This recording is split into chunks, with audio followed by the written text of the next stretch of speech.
বন্ধুরা, welcome back to my YouTube channel. দেখো, আজ আমি আমার ভিডিওটা এখান থেকেই শুরু করছি। বন্ধুরা, তোমরা সবাই কেমন আছো? আশা করি সকলে ভালো আছো। দেখো, এটা আমার ঘরের পেছনে কয়েকটা ফুল গাছ লাগানো আছে। আর এইটা হলো পাশের বাড়ির একটা জঙ্গল, আমাদের নয়। এই প্লটটার মধ্যে পুরো জঙ্গল হয়ে থাকে। ওরা আসে, পরিষ্কার ঠিকঠাক করেও না। যাই হোক, আমার ঘরের সে সাইডে যেইটুকু জায়গা আছে কয়েকটা ফুল গাছ লাগানো আছে, ওইখানেই এই ফুলগুলো হয়েছে। দেখো, আজকে জবা ফুল আর ফার্স্ট টাইম না একটা ধুতরা ফুলও ফুটেছে।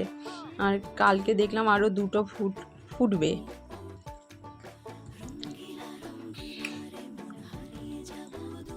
আর এই দেখো বেল ফুল গাছ, আর এইটাও টগর ফুল গাছ। ওই যে একটু বড় সাইজের যেটা হয়, এই দেখো কড়ি এসেছে। আর ফুলগুলো আমি জলের মধ্যেই রেখে দিলাম, না হলে না যখন পুজো দেবো না তখন না একটু নেতিয়ে যাবে, তাই একটু জলের মধ্যেই রেখে দিচ্ছি। আর জানো তো, এই আগের দিন মার্কেটে গেছিলাম, তখন এই ফুলটা আমি মানে কিনে নিয়ে এসেছিলাম। এই ফুলটা হলো ওই রাবার টাইপের, জলের মধ্যেও রাখলে মানে অনেক দিন মানে কিছু হয় না, খুব সুন্দর লাগে। এটা আমি ডাইনিং টেবিলের জন্যই কিনে নিয়ে এসেছি। যেখানে খাওয়া হয় ওখানেই বেশ রেখে দেবো। আর কবে থেকে পড়ে আছে এই বাটিটা, জানো তো, এই বাটিটার মধ্যে পাথরটা কিনবো করে আর কেনাই হচ্ছিল না। আর এই দেখো, সকালবেলা কত সুন্দর একটা আকাশে কি এটা রামধনুর মতন, বেশ এটা যত সম্ভব হয়তো রামধনুই হবে। আর আগের দিন তো সূর্যগ্রহণ ছিল, আর ওইটা দেখা দিয়েছিল। তো এই জামা কাপড় মেলতে গেছে একটা কাকিমা, বাড়িতেই থাকে, উনি বলছে দেখো দেখো আকাশটা কি সুন্দর লাগছে। আমিও তাই ভিডিও করে নিলাম। আর এই দেখো, আজকে মাছ আছে, আর মাছ আর কিছু, আর একটু মাছের মাথা রয়েছে। আর দেখো, রান্নার মাছ ভাজা বসাতে না এদিকে ঘরটাও মুছে নিচ্ছি, কেননা দুদিকেই না করতে একটা একটা করে করতে গেলে অনেকটা দেরি হয়ে যাবে। তাই ওদিকে আমার মাছ ভাজাও হচ্ছে, আর এদিকে দেখো ঘরটাও মুছে নিলাম।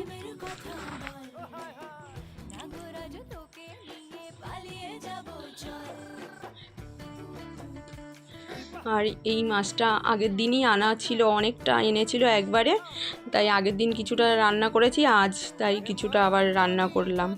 আর এই মাছের মাথাটা দিয়ে না ভাবছি লাউ ঘন্ট বানাবো।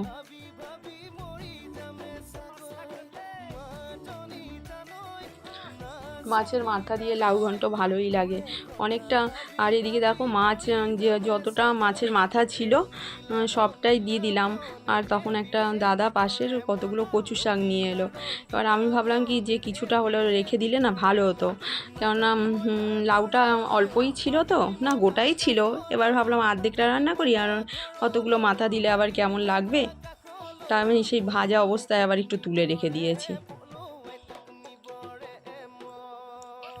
আর এখানে হলো আলু দিয়ে পটল দিয়ে একটু মাছের ঝোল করব।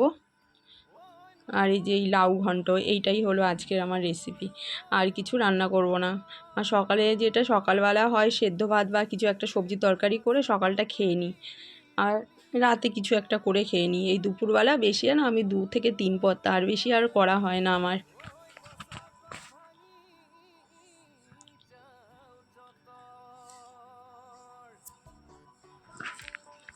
আর দেখো, এই যে লাউ ঘন্ট করব, আর লাউটাকে কুচিয়ে নিয়েছি।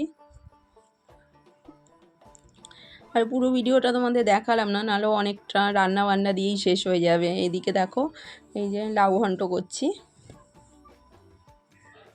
লাউ ঘন্টটা হয়ে যাওয়ারই প্রায় হয়েই গেছে। আর এই কচু শাকগুলো না আজকে রান্না করব না, আজকে আমি কেটে রাখছি, কেননা রাতে কাটা হবেও না, সময় হবে না রাতে। আর এই যদি আমি কেটে না রাখি না, ও কাল আমার আর কুটে খাওয়া হবে না, তাই একটু কেটেই রাখছি, কালকেই রান্না করব। আমি তো যদি ইচ্ছা করে কচু শাক খেতে স্টেশন থেকে ছোলা যেই পাওয়া যায় ওখান থেকেই কিনে নিয়ে আসি। কেননা কী বলো তো, একা হাতে সব কিছু করি তো অনেক সময় এই কাটার জন্যই আমার খাওয়া হয় না এই কুচকাচ জিনিসগুলো, জানো তো। লতি বলো, কচু শাক খেতে তো খুব ভালো লাগে। অনেক সময় রাতেও আমার একটু কাজ থাকে, সন্ধ্যাবেলা থেকেও দু একটা চলে আসে লোক পার্লারে, তাই আর করতেও পারি না। রাতে এগুলো কুটে রাখলে ঠিকঠাক থাকে। আর এখন আবার ছেলের পরীক্ষা চলছে, তাই আরোই এগুলো সময় পাই না, যদিও এখন মেয়ে ওকে দেখাশোনা করছে। আর এটা হলো ওই দেখো কচু শাকগুলো কেটে রেখেছি। আর এইটা হলো সন্ধ্যাবেলা, দেখো টেবিলের উপরে বসছে, টেবিলের উপরে বসে আলু কাবলি করবে আমার মেয়ে, তাই সবজিগুলোকে কুটে নিচ্ছে। সবজি মানে কি, ওই সবজি নয়, টমেটোর পেঁয়াজ, তারপরে হলো আর কি বলে ওটাকে, শসা, ধনেপাতা,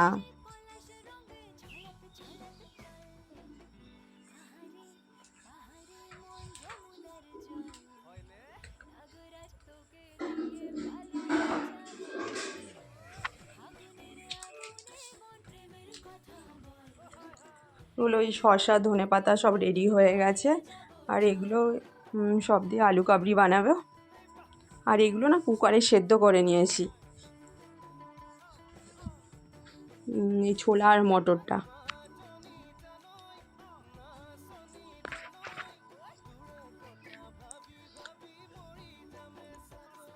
আর অনেক দিন থেকে বানানো হয় না, ভালো লাগে বেশ খেতে। যদি এই কী বলো তো, এগুলো দিয়ে না যদি মুড়িও মাখাই না তাও ভালো লাগে।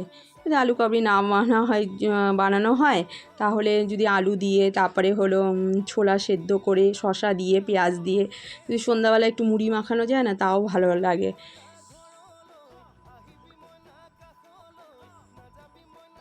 ছোলাটা আমাদের ঘরে থাকে, কিন্তু অনেক সময় দেখা যায় একটা আছে একটা নেই, এটা আছে। এই দেখো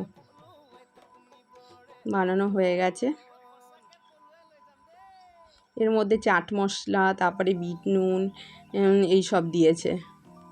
তারপরে হলো জিরে ধনের গুঁড়োগুলো ওগুলো কেনাই ছিল। আমি আবার কি বলবো, এটাকে টেলে কড়াইতে তারপরে করে দিলাম ওকে।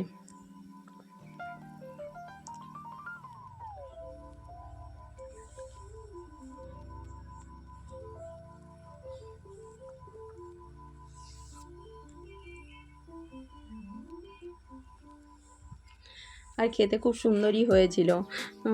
কি বলো তো, এগুলো এগুলো কিনে খাওয়ার থেকে বাড়িতে খাওয়া অনেক ভালো মনে করি।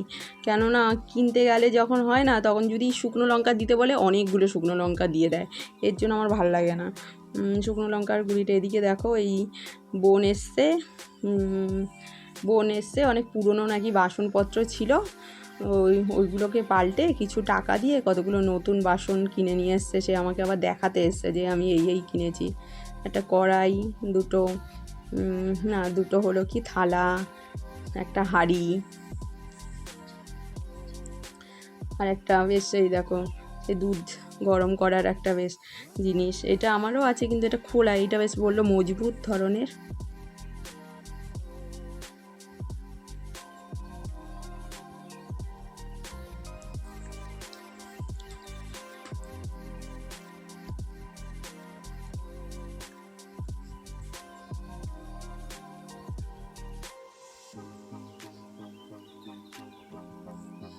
আর আমি বললাম বেশ ভালো হয়েছে।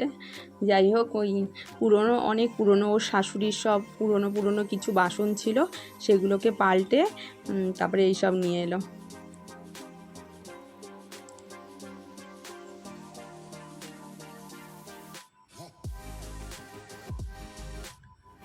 আর এই যে বন্ধুরা, আমি আর একটা হ্যান্ডমেড জুয়েলারি বানাবো, এটা নিজের জন্যই বানাবো, ভাবছি পয়লা বৈশাখের জন্যই বানাবো।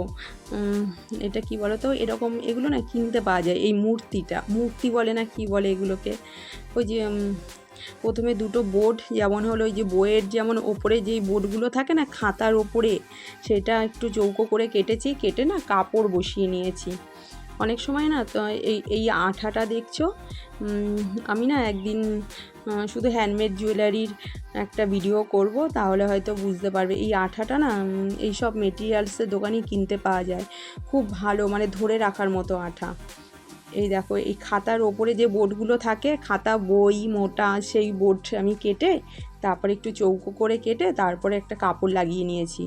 আর এইগুলো দেখো লেস, এগুলো এবার একটু আঠাটা দিয়ে লাগিয়ে নিয়েছি। যে কোনো আঠাতে কিন্তু ধরবে না, এই আঠাটা দিয়েই করতে হবে।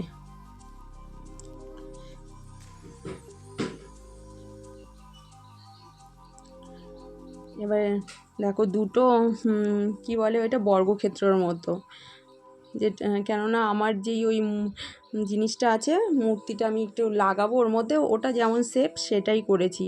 বেশি একটা মানে বেশি একটা কি বলবো, জ্যাবরা টাইপের করব না, আমি একটু হালকা হালকা টাইপের করব, যেহেতু একদিন পরবো।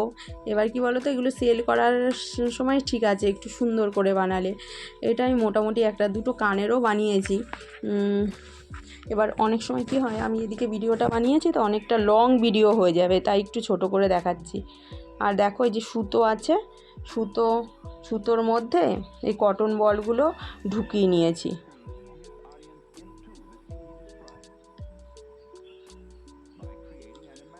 আর আমি কি বোঝাতে পারলাম না কি জানি না, ওই যে এই বোর্ডের দুটো কেটে বর্গক্ষেত্রের মতন এটা কেটেছি, যে চারটের দিকটাই সমান রয়েছে, কেননা ওটা যেমন তেমনই দিয়ে আঠা দিয়ে একটা অরেঞ্জ কালার, যেহেতু শাড়ি পরবো ভেবেছিলাম পয়লা বৈশাখে, তাই অরেঞ্জ কালার একটা কাপড় তো নানা রকম থাকেই, এগুলো কিনতেই পাওয়া যায়। আর কাপড়গুলো একটু পাতলা ধরনের হয়, যেন আঠা দিয়ে না লেগে যায়। ওই লাগিয়ে তারপর ওই লেসটা চারিদিকে লাগিয়ে নিয়েছি আঠা দিয়ে। আর আমার আঠাটা না শেষ হয়ে গেছে, আঠাটা আমি কেটে নিলাম, আর একটা আঠা আমাকে আনতে হবে। দেখো, যেই না কেটেছি তারপরে দেখছি অনেকটাই ভেতরে ছিল। খুব বেশি দাম নেয় না, ওই 30 টাকার মতো হয়তো দাম নেবে।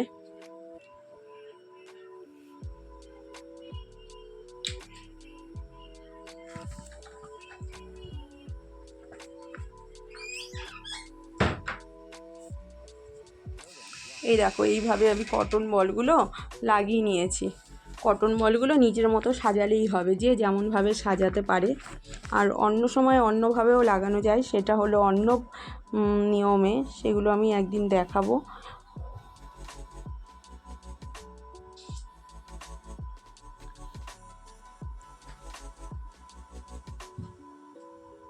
আর ওদিকে দেখো এই সেম প্রসেস, এই কানেরগুলো বানানো, কানেরগুলো আমি অন্য দিন দেখাবো, কিন্তু কি হয় এখন লকেটটা দেখাচ্ছি।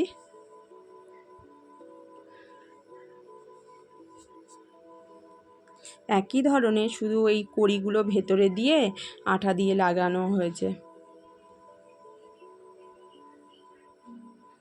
এবার দেখো দুটো সাইড আমি আঠা দিয়ে লাগিয়ে ওপরের পাটটা বসিয়ে দেবো, সুতোর সবার শেষের অংশটা। এইসব মেটেরিয়ালস যেই দোকানে পাওয়া যায়, এইসব জিনিস কিনতে পাওয়া যায়। এবার দেখো আমি আরেকটার মধ্যে লাগিয়ে নিলাম।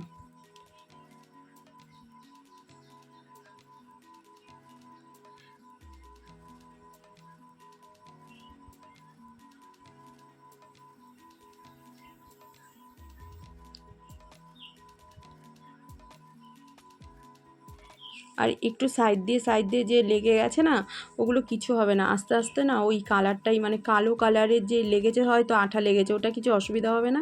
যে সাদা হয়ে আছে এরকম কিছু ব্যাপার না, আস্তে আস্তে ঠিক শুকিয়ে গেলে সুন্দর হয়ে যায়, মানে ওই কালারটাই চলে আসে।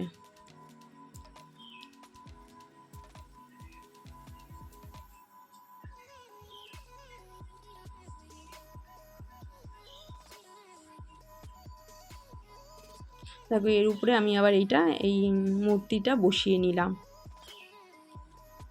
আমি এটা খুব, মানে কি বলবো, বেশি একটা কঠিন ভাবে করিনি, সোজাভাবেই করেছি। একদিন তো যদি আমার ভিডিওটা ভালো লাগে লাইক কমেন্ট শেয়ার করো। আর আমি কানের এগুলো সব আস্তে আস্তে দেখাবো কি করে বানাই। ঠিক আছে, আজকের মতন টাটা।